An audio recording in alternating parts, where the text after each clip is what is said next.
Sent to this now, Ngaka Modiri Mayor Khumalo Molefe says the municipality will be introducing a service provider who will dispose of decomposing fish from the Totonyane Dam in Mahikeng. It follows a mass mortality incident that took place at the end of last month. The Executive Mayor joins us now for more on this. Mayor, good evening, good to have you, and thank you very much for coming on this evening.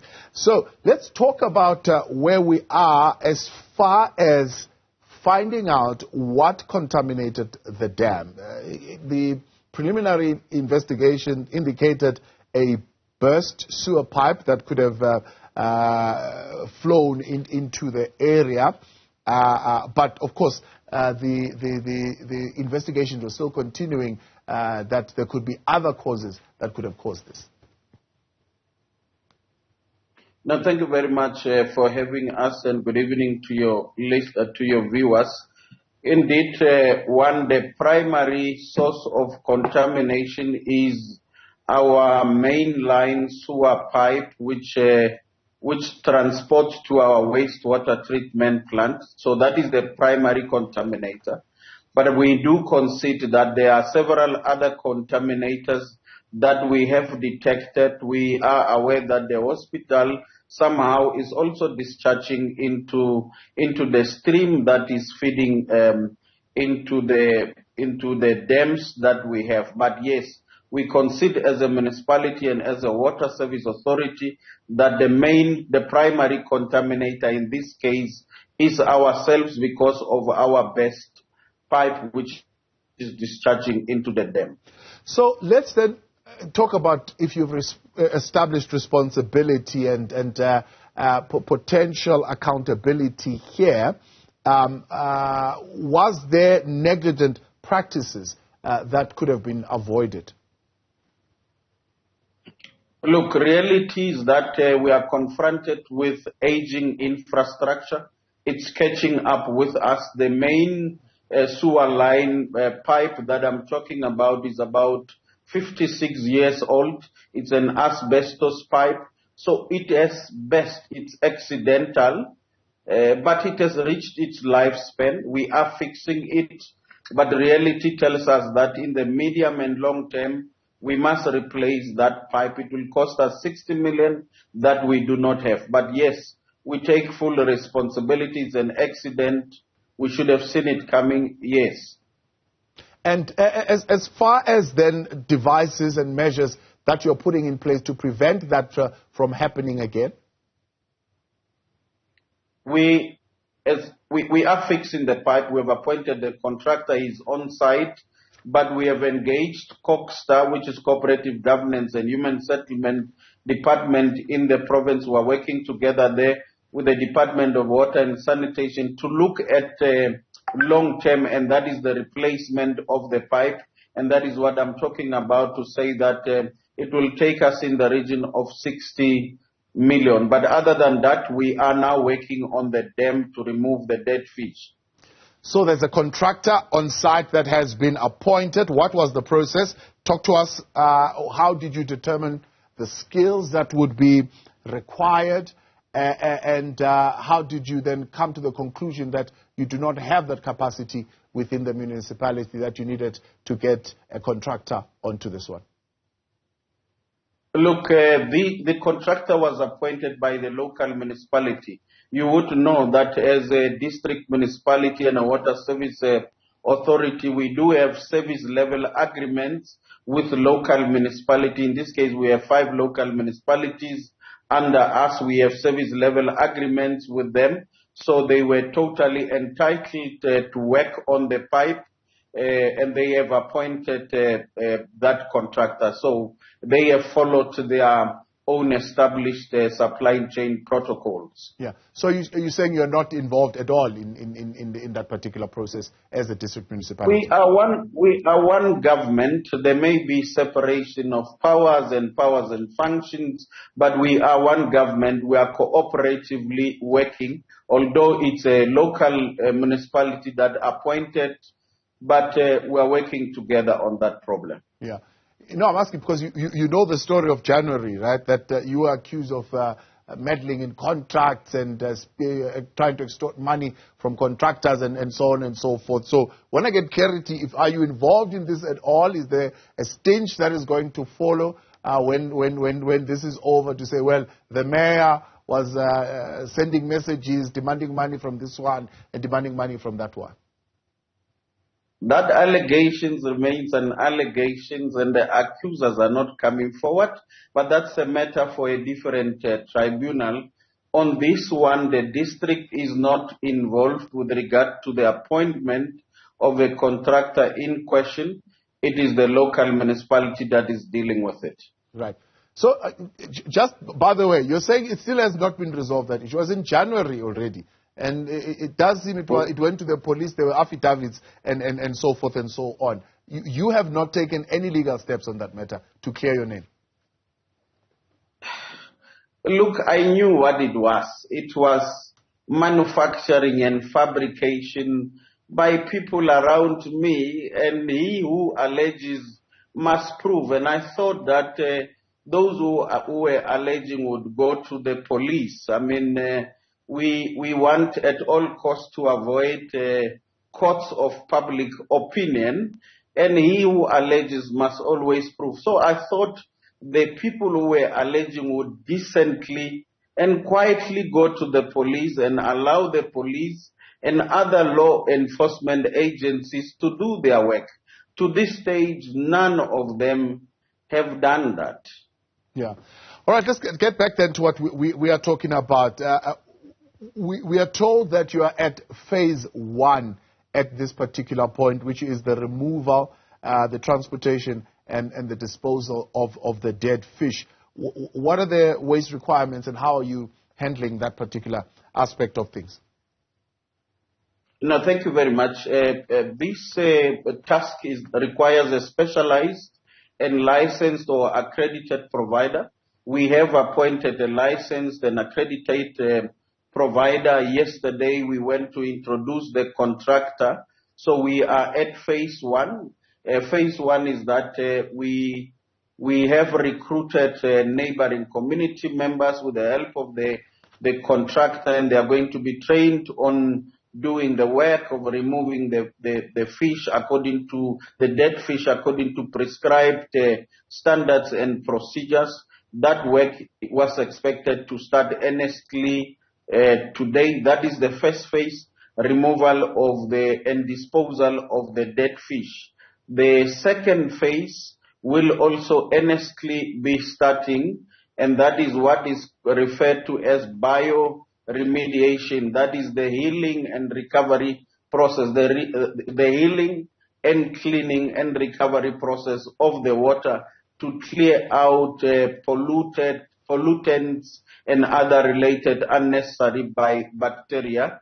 So that process will also follow after the removal of the dead fish. But since we know that dams are a competence of the Department of Water and Sanitation, we are working together with them. The third phase really, beyond cleaning, because we have got 2 dams, that is the Totonyane Dam and the Ngaka Dam, plus the Sanen Dam, we will be doing a holistic assessment to check whether they were also not polluted. And once we establish the facts, we will also be reactively but preventatively be dealing with the pollutions and preventing future pollution. Yeah. So, firstly, how much is this whole process going to cost? Let's talk about phase 1, how much that is costing, and what the bioremediation activities are going to cost. Well, we're looking at, so far at phase 1, we're looking at something in the region of plus minus 900,000.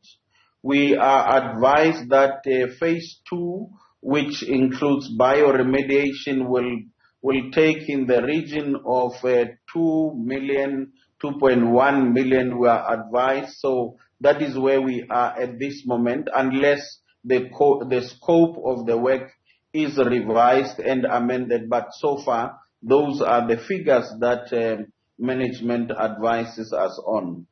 Back tonight here on In Focus, the Executive Mayor of Ngaka Modiri District Municipality, Khumalo Molefe, still with us as we are discussing the rehabilitation of the Totonyane Dam following the discovery of the dead fish there, who others saying now decomposing and beginning to be a bit of a health hazard. So, Mayor, let's get back then to the question that some have been raising of the bioaquatic environment and that fish population and how you plan to revive that, because as you know, it is a livelihood for some of the communities around the dam. No, thank you very much. Part of the bioremediation process deals exactly with that, to restore the life of the general ecosystem of the dam, but we are advised by the expert that the species or generation of the fish that has been affected, which is a smaller kind of fish that can cope where there is limitation of oxygen, can be reintroduced into the dam through a process. So yes, we have been advised that indeed that process will be done, can be done. It shouldn't take us long. Yeah, and we do concede though that it affects the men on the ground who has been making a living with fishing there. Yes, and that's precisely where I'm going next. I wanted to find out, how are you intervening in the meantime in that aspect for those informal kind of activities that would have created some kind of economy for that community? Look, we've got neighboring dams a few kilometers from that, and we are encouraging them to focus on that while we are rehabilitating the dam. But we have opened broader engagements with them, and these engagements will not be limited to the district municipality. We will be talking to sister departments who may be having better expertise than us. So we'll be collaborating with the Department of Environment and the Department of Water and Sanitation, since the dams are competence of the Department of Water and Sanitation. So we will be cooperating as government on that particular aspect. Yeah. And what needs to happen, I suppose, going forward so that the waste management's properly taken care of, but also there's an inculcation of environmental stewardship there? Because you would know that when there was a drowning there, it was also reported and discovered that there were illegal fish nets that were being erected there that, for example, prevented divers from going in and retrieving the body. So there's some care that needs to be taken as far as the environmental considerations are concerned. No, thank you very much. A lot needs to happen there. First one, we must deal with our aging infrastructure so that such incidents of breakages that discharges into the dam do not happen. There is a lot of illegal fishing taking place there, but of course there's criminality there. We have initiated discussions with the Department of Environment and then Water and Sanitation with a view of protecting the dam, even if it includes fencing the dam so that access into the dam is controlled, to manage the issue of the ecosystem, the issue of crime, but also to enhance the economy and beneficiation for local communities as well. So we are opening such discussion. We are learning from this practical experience. And as we let you go, then, Mayor, please address for us the other issue that was raised last month around the outsourcing of the maintenance work to the Mahikeng local municipality without a service level agreement, as raised by the chairperson of the portfolio committee. How have you rectified that situation? No, look, we do have service level agreements. They have expired with the expiry of the 5-year term. And then we put in place makeshift SLAs while we are renegotiating new SLAs. So the process of renegotiating new SLAs is underway. but it is not entirely true that there is nothing in place. There is a makeshift SLA while we are making way for negotiations for the final signing of SLAs. That is a normal process. Yeah. But what are you doing to build capacity within your own area without having to outsource that particular skill? No, thank you very much. Since occupation of office, we have started, because we don't have internal capacity, I must indicate we are building from scratch. At times you may think you are starting the municipality from the beginning, but we have started. We have now appointed competent, experienced, track-recorded senior managers, and the wind of change is blowing in Ngaka Modiri. I am confident we are on the right track with regard to building capacity.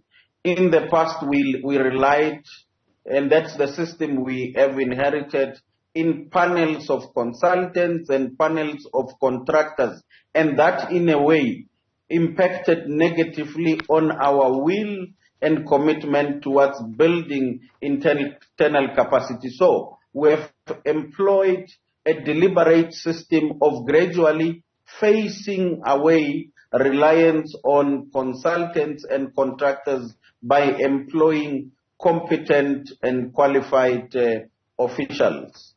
Executive Mayor, I appreciate your time. Thank you very much for coming on In Focus this evening. Councillor Khumalo Molefe, the Executive Mayor of the Ngaka Modiri District Municipality, there on their interventions at the Totonyane Dam.